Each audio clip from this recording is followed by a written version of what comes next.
Alright, we out. Y'all know what time it is. Big motion. I see y'all in Florida. We ain't playing. We're gonna be safe on the road. It's early in the morning, so y'all know the slogan. To God be the glory. Glory be to God, we gonna ride. Big motion, big week. We're trying to close out the last 2 weeks of October real strong. We're gonna do what we gotta do to be dedicated on the road. Things kind of shorten up a little bit with the dedicated lanes, but I think it's gonna go back to it. So what we're gonna do is we're gonna stay under 500 miles and we're gonna try to run up 1,000 to 1,500 on these trips. That's what we're gonna try to do, and we're gonna try to end out the week on 6,000, 7,000, low end 5,000. So y'all stay with me. We're gonna talk numbers this week. We're gonna stay in transition, and we're gonna stay safe. We on the road, and let's have a good week, man. I'm out. Y'all see me. I'm in the neighborhood. I'm leaving Charleston. Now turn right and then turn left.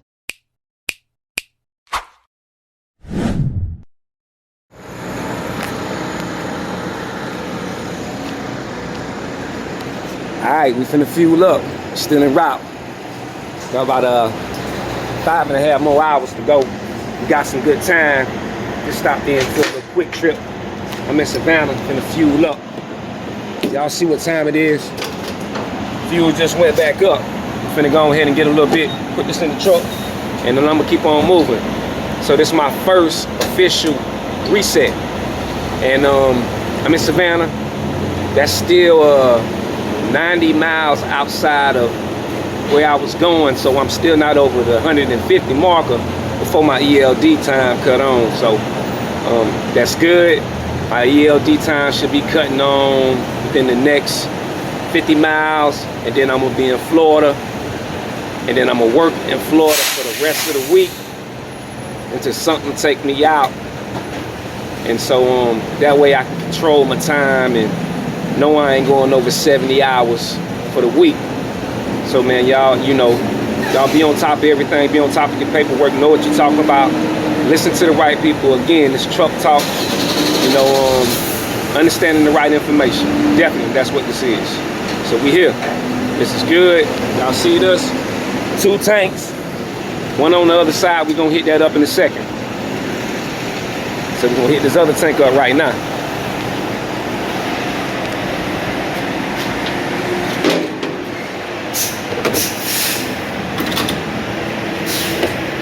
The weather dropping a little bit too.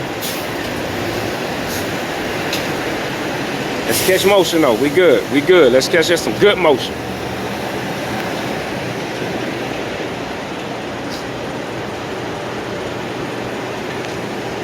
Still running it up. Y'all see where we at.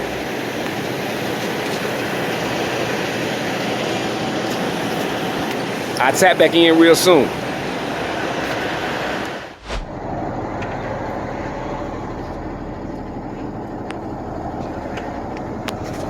Truck life, we on the road. Gotta be an accident or something like that down the road, cause my GPS just keep jumping, the time just keep jumping, and I'm supposed to be at my destination by is it around like 11:30. Like I said, the GPS keep jumping, going up and down. So usually when that happens, it's some type of accident on the road. But y'all can see, man, it's daytime now. When y'all saw me early this morning, I was slipping up out the house real early. I ain't want to wake up little man. You know what I mean? His Mimi was there with him, so you know, we on the grind. He got school this morning. His mama to take him to school. Or Mimi, one of the two gonna take him, but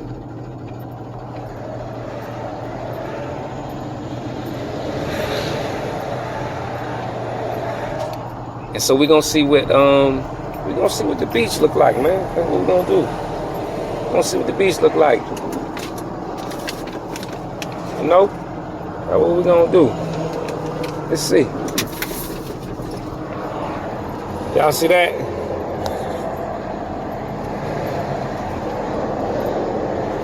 That's where I'm going.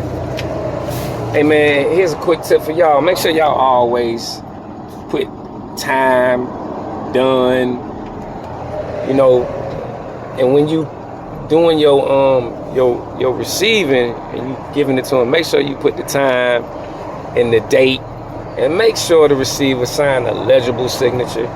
Because whenever y'all factoring money, sometimes that can be a hold up for the factoring company. Just signatures wrong and dates are off and things not legible. So y'all keep that in mind. You know, I told y'all we was gonna get into a lot. You know what I mean? I'm giving y'all a lot of information to, you know, to make you guys be efficient in business, but not just efficient in business, so you guys don't encounter some of the problems in business that is gonna come. These problems are gonna arise. There's nothing you can do about it, but you know, have your preventative maintenance side ready. And you know, if you got to take out, you know, 1 or 2 days out the week to serve yourself an administrative day, then do that, because at the end of the day, don't nobody care about your business more than you do. The insurance company don't, the FMCSA don't, you know what I mean? Other people don't. As much as they tell you, man, I'm a man of integrity, man, don't nobody care about your baby more than you. So you protect your baby, and don't let nothing happen to your MC. You know, and I know y'all saw me talking in part 1, a truck talk, you know, how to be able to have a tight-knit group of individuals that you can use an MC and not be denied a load. You know what I mean? You don't want to be denied a load. So, but like I was saying, when other people are using your MC, you know what I mean? Somebody saying, I promise you I'm gonna take care of your MC, and something come back on your MC for something they did, that go to show you who they are. And some people go as far as not even telling you until you get in contact with trying to do another load with the company that you decided to work with as well. They ain't even tell you, but now you got these people have said you can't even work with them for 90 days until you get the claim off your account. Now, mind you, this is something that somebody else did working under the MC, not something I did. And then the joker went as far as to not tell me. And then the joker went as far as to tell me, the guy was complaining about the grass. Man, listen, when I seen pictures of the carrier grass, the man took care of the grass with the best fertilizer, the best sea moss. I'm talking about that grass would look like golf course grass on Caddyshack. That's how that grass look. And the guy run his truck on it and say it ain't no big deal. But I tell you what, let me run my truck through your mama grass. And let me run it through your old lady garden. And back up when I pull up to your mama house or your old lady house or your daughter house.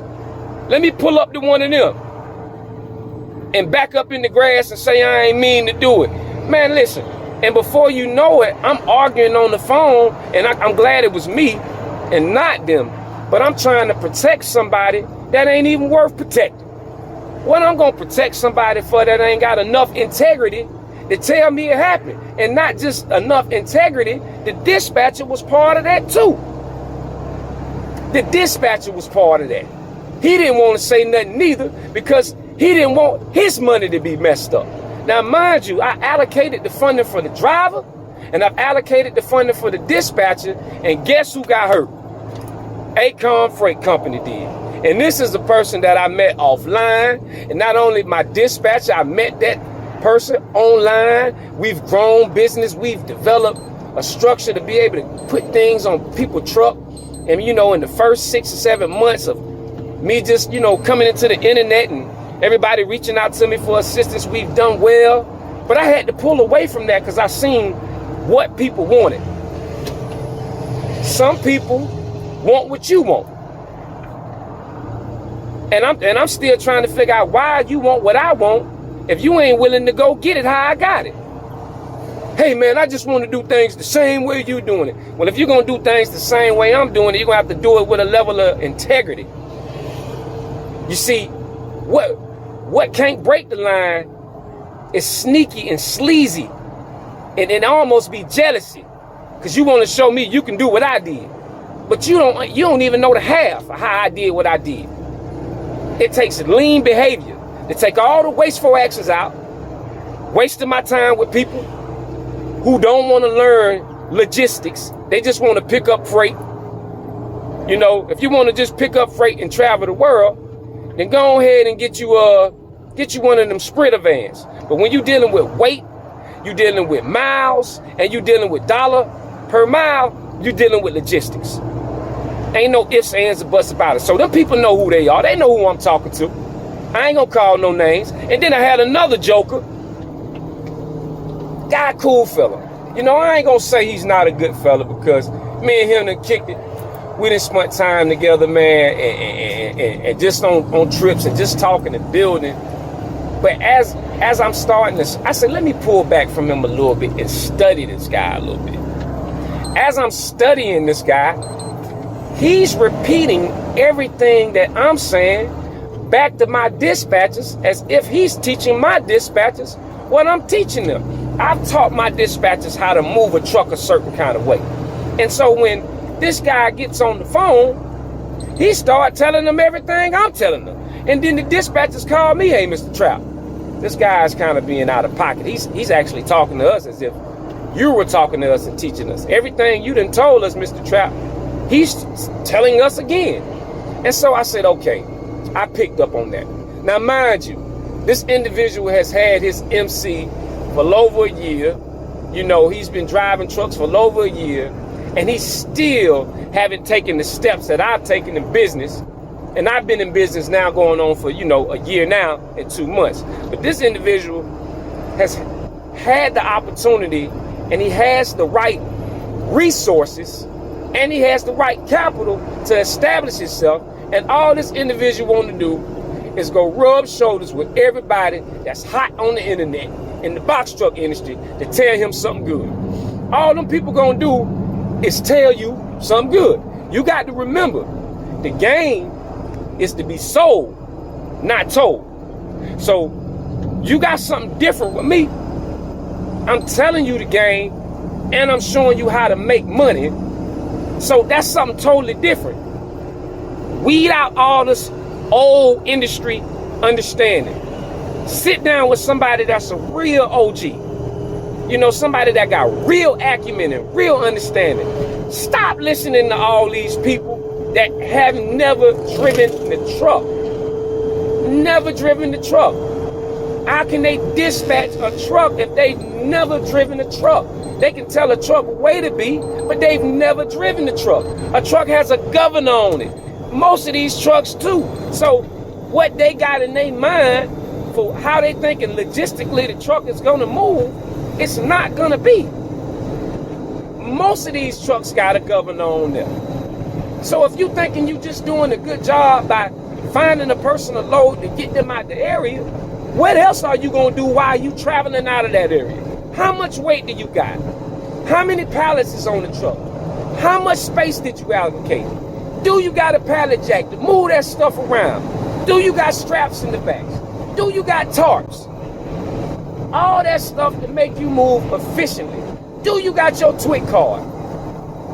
Can you get on the shipyard? You know, these are the things like that. Do you got a resource of people who dealing with selectors? What kind of DAT board are you using? Are you using the cheap version? Or are you using the most expensive version? Because that's going to be the difference in how you moving on these load boards. Don't let nobody tell you nothing unless they in this truck doing all 5 facets of the business to be able to construct a valid piece of information back to you guys. People talking out they behind, then it come out their mouth, and then it make a big old mess. A big mess. They setting the wrong expectations. And I can hold a receipt to the money that I did make. Last year when I started off with a partner of mine and another partner of mine. And when we first started off, you know, we didn't know much other than what we studied. You know, I had a thorough understanding of what the MC really had to do for the truck, what the DOT had to do for the truck, and just understanding some of the FMCSA language, and understanding my BOC3 and understanding my UCR.